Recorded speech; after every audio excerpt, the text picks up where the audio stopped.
Today's bull session concerns open source licensing and copyright issues.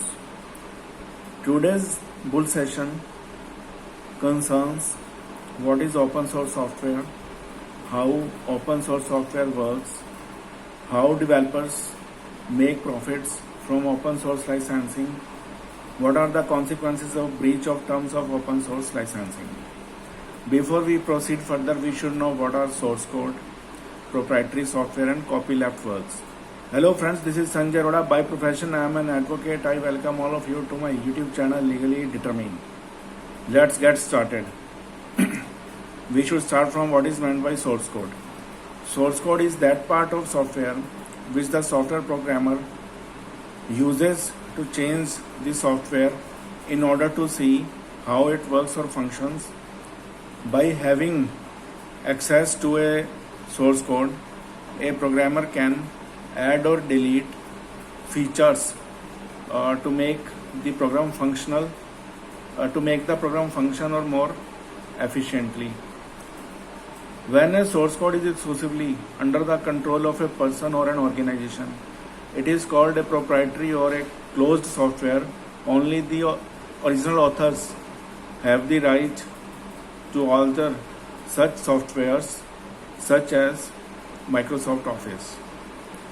When the source code is available to the people at large and when anyone can alter it, then it is called an OSS, open source software. For instance, LibreOffice.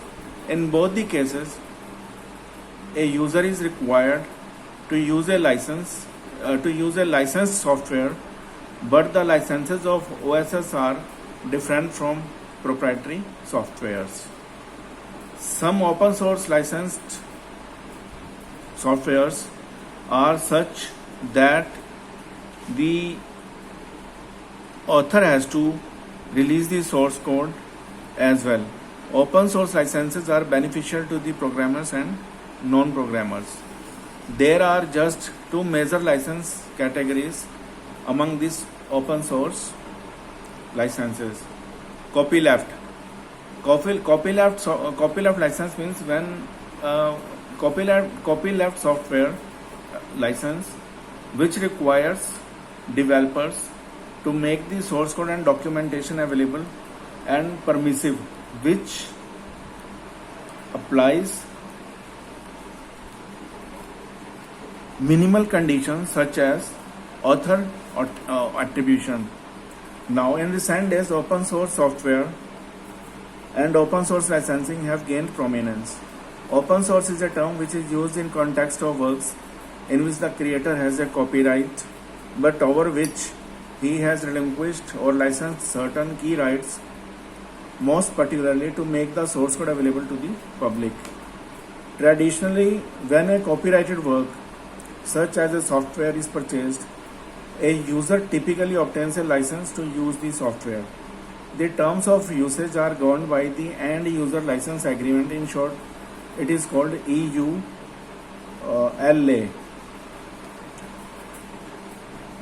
An End User License Agreement, an EULA, is a legal agreement between a software company or developer of software known as licensor and the end user who uses the software known as licensee, and in compliance with the provisions of the Indian Contract Act 1872.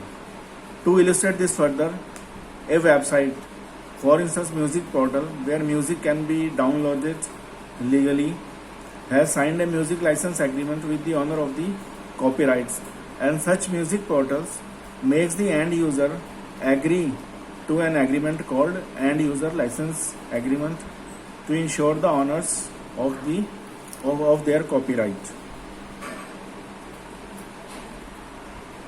In most standard software which is purchased off the shelf, a user does not get access to the source code and is only entitled to use the software for personal purposes, which means without sharing it with anyone else. In 1998, the open source initiative known as OSI in US had started defining the ambit of open source licenses. Several licenses qualified under the OSI's definition as open source.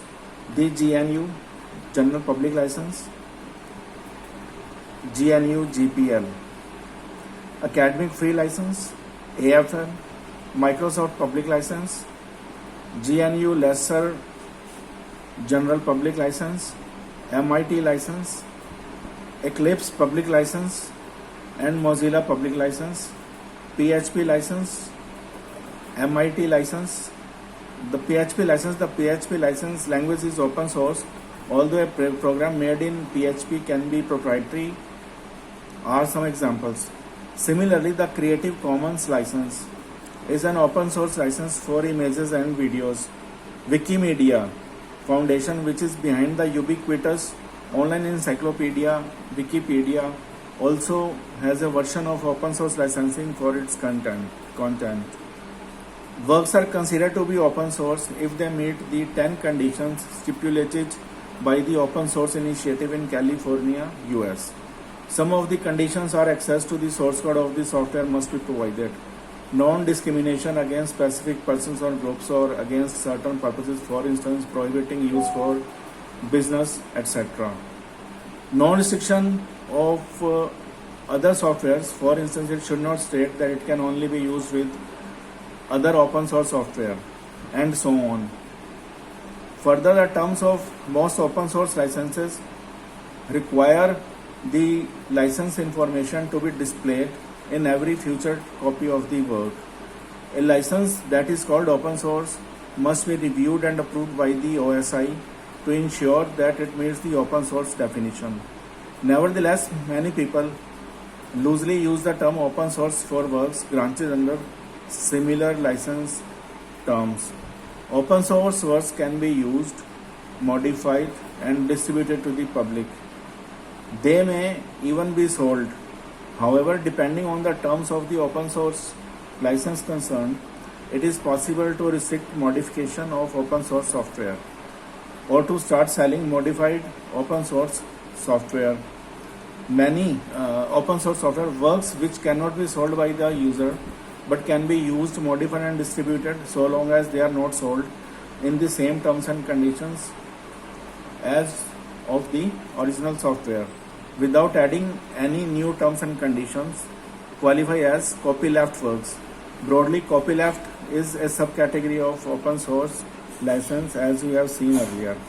The author can contribute code to an open source project under an explicit license, Apache Contributor License Agreement, or an implicit license, open source license. Some of the open source projects do not take contributed code under a license, but actually require joint assignment of the author's copyright in order to accept code contributions into the project. OpenOffice.org and its joint copyright assignment agreement. The fundamental purpose of open source licensing is to deny anybody the right to exclusively exploit a work. OSS licenses facilitate the users and the developers to view and modify the source code of software, thus making it community developed program without fear of being sued to an extent. OSS allows cheaper software solution in comparison with proprietary software, quicker bug corrections, localization, security, and frequent updating of the software. The license binds the terms and conditions of the use of the software. Any such breach of the license may result in copyright violation and bring legal consequences. The licenses protect the integrity and continued availability of software and protect copyright even for OSS. Open source and free software are different. A software whose source code is not available in the public domain but which can be used for free is a free software, sometimes called a freeware, but will not be considered open source. One of the common confusions is regarding how releasing of OSS is different from releasing the software in public domain. Releasing of OSS is not equivalent of releasing it into public domain. OSS comes with a license which acts as a copyright license, but when a code is published in the public domain, the rights of the owners are automatically waived off and such author has no further rights to claim. Permissibility of profit-making activities in relation to open source software. Merely because open source software are free to distribute and modify does not mean that the open source software industry does not make money. Red Hat maintains a Linux business that makes approximately $90 million in annual revenues, while Sun Microsystems has revenues of approximately $18 billion. Although open source software is free, there are significant possibilities for a developer or business focused on open source programs to generate a profitable revenue stream. Interestingly, most open source licenses do not contain any warranties about the merchantability of the software, that is, on whether it is capable of being used for a particular purpose or any provision for damage in case of harm or malfunction of the software. And a user must use such software at his own risk. Sometimes the softwares are not easily implementable by users who do not have a high level of technical specialization. In this situation, businesses have started making money by customization, value-added services, integration and maintenance services, paid add-on modules. For instance, paid modules for Joomla or Drupal, which are open source content management systems, warranties or other assurances, offering support and troubleshooting contracts, etc. Some of these services are very profitable if they are marketed to large institutional clients. Further, the business is also entitled to create its identity by branding its open source activities. Imagine the widespread use of the free software and the branding it can generate for a company. One prominent example of this is one of the most celebrated companies of the Silicon Valley, 37 Signals, which created Ruby on Rails, a programming language which is widely used. Twitter was initially built on Ruby on Rails. 37 Signals has its very popular proprietary software and also earns millions from its workshops, conferences and other services. The branding earned by creating Ruby on Rails gave the company an enviable stature and widespread fame. Consequences of breach of an open source license. As per the amendment to the Copyright Act, which came into force in June 2012, alteration of rights management information, which means rights management information includes details of the author and terms and conditions regarding the use of rights, without authority or distribution of software with knowledge that rights management information has been removed is punishable with imprisonment of up to 2 years and fine. Breach of the terms of an open source license will be punishable under this provision. Further, OSS, like other softwares are copyright protected, and infringement in any terms and conditions governing the OSS license may result in a copyright infringement suit. Generally, the licensing foundations would send notices and pursue the infringement suits on behalf of the developers who have released the software through the open source licensing. However, there is a recent trend of commercial developers who have released their software under OSS licensing is pursuing its infringers. Case studies: Cisco versus FSF. In 2003, Cisco acquired Linksys for $500 million. 5 years after the acquisition, Free Software Foundation (FSF) found that in software created by Linksys, which was acquired by Cisco, was using codes based on Linux open source software without appropriate licensing. FSF sued Cisco for violating its intellectual property. As part of the settlement, Cisco had to release part of its proprietary code, which constituted a substantial part of the acquisition valuation, to public domain, appoint a free software director, actively supervise compliance with free software licenses, notify customers of their rights under the GPL license, and had to make a financial contribution to the FSF.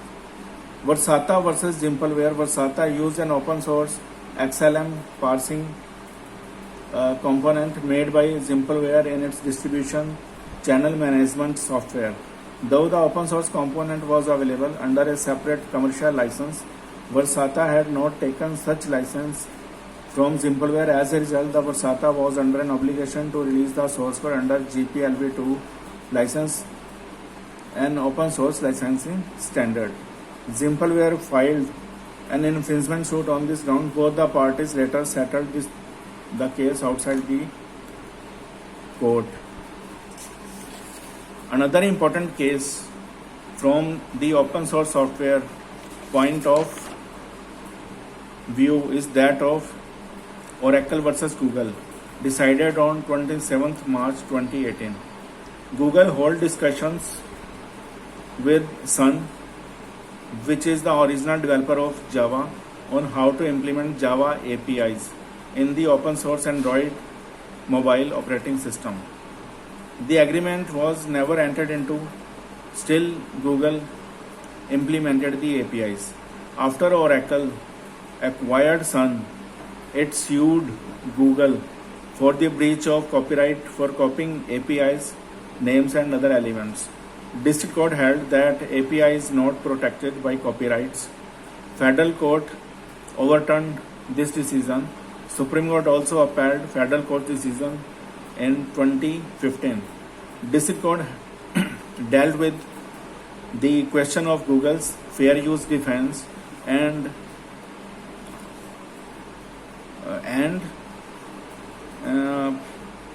Federal Court overturned this decision. Google responsible for such copyright infringement as it was held in this case. So we have understood what is open source licensing and copyright issue. You must have enjoyed this video. Many thanks to you for watching this video. Please like, share and comment my YouTube channel Legally Determined. Thanks for watching. Break a leg. Goodbye.